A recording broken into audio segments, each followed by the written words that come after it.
Hey guys, welcome back. I hope you all are doing super great. So अभी तक इस playlist में हमने नोड जेएस के जितने टॉपिक्स हो सकते थे बेसिक्स वो सारे कवर करने की कोशिश की। एंड आज हम बात करने वाले हैं एक मिसलेनियस टॉपिक के बारे में, that is known as cluster module in Node JS. ठीक है, सो इस वीडियो के एंड तक आप लोग जान जाएंगे कि भाई क्लस्टर मॉड्यूल क्या होता है, हमें इसकी ज़रूरत क्यों है एंड ये किस तरीके से वर्क करता है। ठीक है, तो अभी हम आई गेस बिना टाइम वेस्ट किए सीधे स्टार्ट करते हैं कि क्लस्टर मॉड्यूल क्या होता है। तो देखो, हम सब जानते हैं कि बाय डिफ़ॉल्ट जो नोड जेएस है वो सिंगल थ्रेडेड है। ये हमने फर्स्ट वीडियो में पढ़ा था। अब सिंगल थ्रेडेड है से इसका मतलब क्या है कि नोड जेएस एक टाइम पे एक ही काम कर सकता है बाय डिफ़ॉल्ट। भले आपका जो कंप्यूटर का सीपीयू है उसमें कितने भी कोर्स क्यों ना हो, नोड जेएस सिर्फ एक टाइम पर एक ही काम करेगा। अब ऐसे में क्या होता है, बहुत सारी प्रॉब्लम्स अराइज होती हैं। अब सपोज करो अगर आपके एप्लीकेशन में बहुत सारा ट्रैफिक जनरेट हो रहा है, तो उसमें भाई जो फर्स्ट यूज़र आ गया जिसने लॉगिन किया आपकी एप्लीकेशन में, वो तो चलो ठीक है, उसको सही स्पीड मिलेगी, लेकिन जो दूसरा आया उसको वेट करना पड़ेगा जब तक जो फर्स्ट यूज़र है उसका टास्क कंप्लीट नहीं होता। ऐसे ही जो थर्ड है उसको और वेट करना पड़ेगा। तो ऐसे में क्या होगा, यूज़र एक्सपीरियंस तो बहुत ही वाहियात हो जाएगा। करेक्ट। सो इससे बचाने के लिए हमारे पास है क्लस्टर मॉड्यूल। क्लस्टर मॉड्यूल क्या करता है नोड जेएस में, अलाउ करता है आपको कि आप मल्टीपल कॉपीज़, मल्टीपल वर्कर्स बना सको अपनी एप्लीकेशन के। ठीक है, जो कि पैरेलल में चलेंगे to make better use of multi core systems. ठीक है, जितने भी कोर्स हैं आपके सीपीयू में आप सबका यूज़ कर सकते हैं with the help of this cluster module.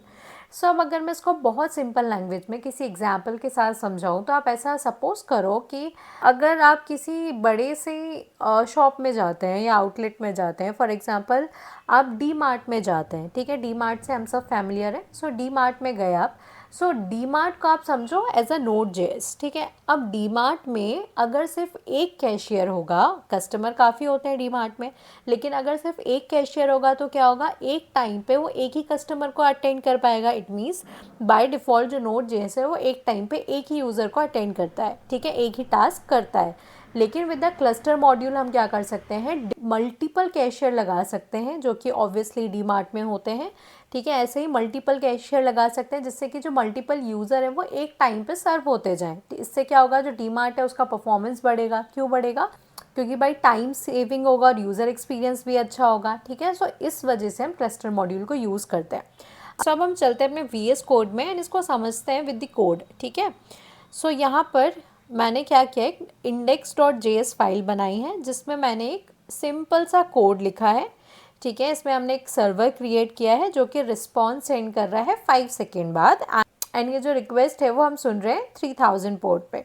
ठीक है, सो यहाँ पर क्या है, अभी कोई भी क्लस्टर मॉड्यूल का यूज़ नहीं हुआ है। सो हम चलते हैं अपने ब्राउज़र में एंड यहाँ पर हम ओपन करते हैं सबसे पहले एक इंस्पेक्ट विंडो। ठीक है, एंड इसमें हम ओपन करते हैं नेटवर्क टैब।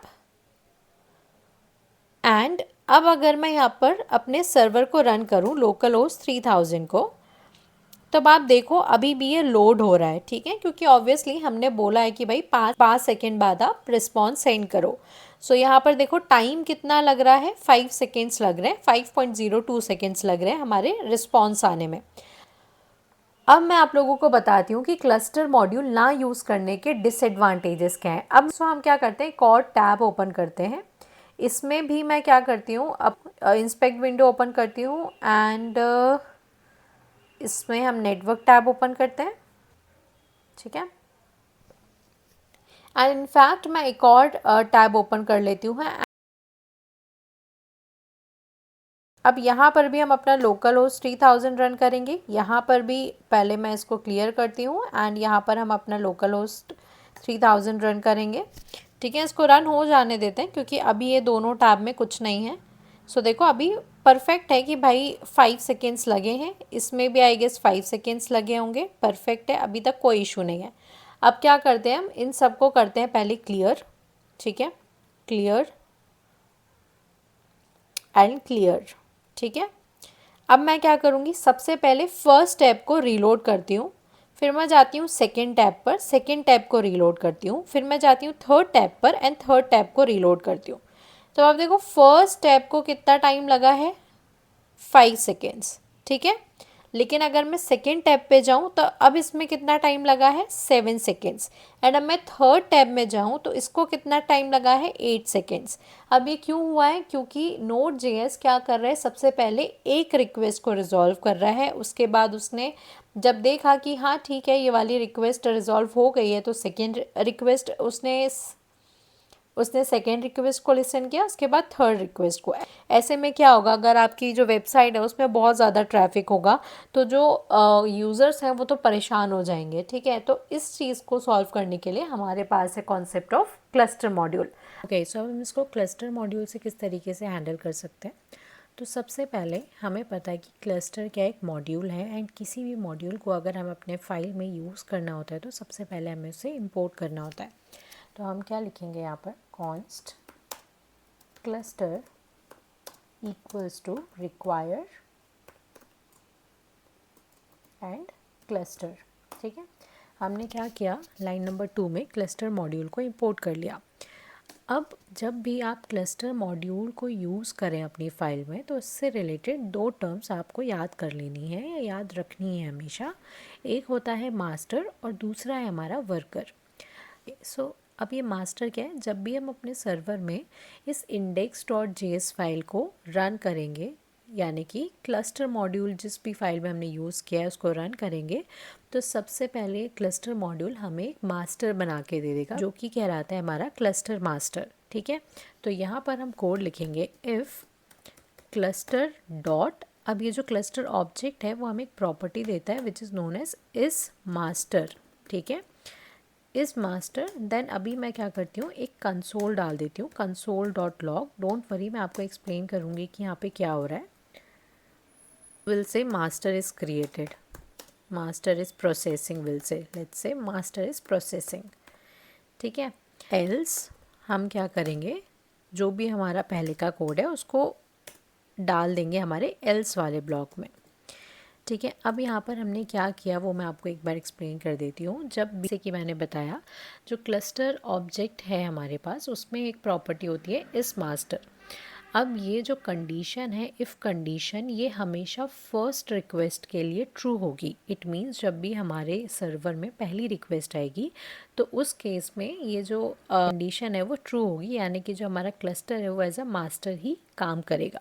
अब जब ये कंडीशन फर्स्ट रिक्वेस्ट में ट्रू होगी तो इसके अंदर अब हम क्या कर सकते हैं, इसके अंदर हम अपने वर्कर्स बना सकते हैं। तो ये क्या है, बॉस है जो कि सिर्फ हैंडल कर रहा है सारी चीज़ें, रिक्वेस्ट को हैंडल नहीं कर रहा है, उसके लिए वो क्या करता है, डिफरेंट वर्कर्स बना देता है। ठीक है, तो यहाँ पे इस इफ़ ब्लॉक के अंदर अब फर्स्ट टाइम जैसे ही रिक्वेस्ट आई तो उसने क्या किया, वर्कर बनाना शुरू कर दिया। सो हम क्या लिख सकते हैं यहाँ पे, क्लस्टर डॉट फोर्क। ठीक है, ये हमने अपना पहला वर्कर बना लिया। इसी तरीके से लेट्स से हम 3 वर्कर बना लेते हैं अभी के लिए। ठीक है, एक वर्कर बनाने का कोई सेंस नहीं है, क्यों, क्योंकि ऑलरेडी जो हमारा नोड जेएस है वो सिंगल थ्रेडेड है, एक वर्कर पे तो वो काम करता ही है बाय डिफ़ॉल्ट। तो लेट्स से हम 3 वर्कर्स बना लेते हैं। सो इसको हम टेस्ट कर लेते हैं। यहाँ पर ये टाइमिंग को हम थोड़ा कम कर लेते हैं फॉर टेस्टिंग पर्पज़। ठीक है, नहीं तो हमारा टाइम वेस्ट होगा। इसको मैंने कर लिया सेव, एंड हम अपने सर्वर को फिर से रीरन कर लेते हैं। एंड सो अब यहाँ पर मैं अपने फर्स्ट टैब को रीलोड कर रही हूँ, उसके बाद मैं अपने सेकेंड टैब को रीलोड कर रही हूँ, एंड मैं थर्ड टैब को रीलोड कर रही हूँ। तो फर्स्ट टैब को लोड होने में कितना टाइम लगा, 2 सेकेंड्स। ठीक है, जो सेकेंड रिक्वेस्ट है उसको कितना टाइम लगा, 2 सेकेंड्स। ठीक है, एंड जो थर्ड है उसको भी कितना टाइम लगा, 2 सेकेंड्स। सो इस तरीके से हमने क्या कर लिया, हमने मल्टीपल टास्क को एक बार में हैंडल कर लिया। किसकी हेल्प से, क्लस्टर मॉड्यूल की हेल्प से। अब बात आती है कि हम ऐसे कितने फोर्क बना सकते हैं, कितने वर्कर्स क्रिएट कर सकते हैं। सो ये आप बना सकते हैं आपके सीपीयू के कोर्स के अकॉर्डिंग। फॉर एग्ज़ाम्पल, अगर मुझे जानना है कि भाई मेरे सीपीयू में कितने कोर्स हैं तो उसके लिए भी मैं क्या कर सकती हूँ, यहाँ पे ऑब्वियसली मेरे पास उसके लिए भी मॉड्यूल है जो हम ऑलरेडी पढ़ चुके हैं इस प्लेलिस्ट में, that is a OS module. तो उसको मैं इंपोर्ट कर लेती हूँ, लेट्स से रिक्वायर। ठीक है, एंड क्या चाहिए हमें, ओएस मॉड्यूल चाहिए, एंड उसके बाद मैं यहाँ पर एक बार कंसोल करवा लेती हूँ, let's say console dot log.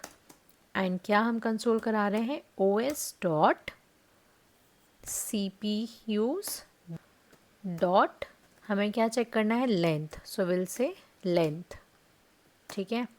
And इसको हम सेव करते हैं एंड मैं एक बार फिर से रीरन करती हूँ।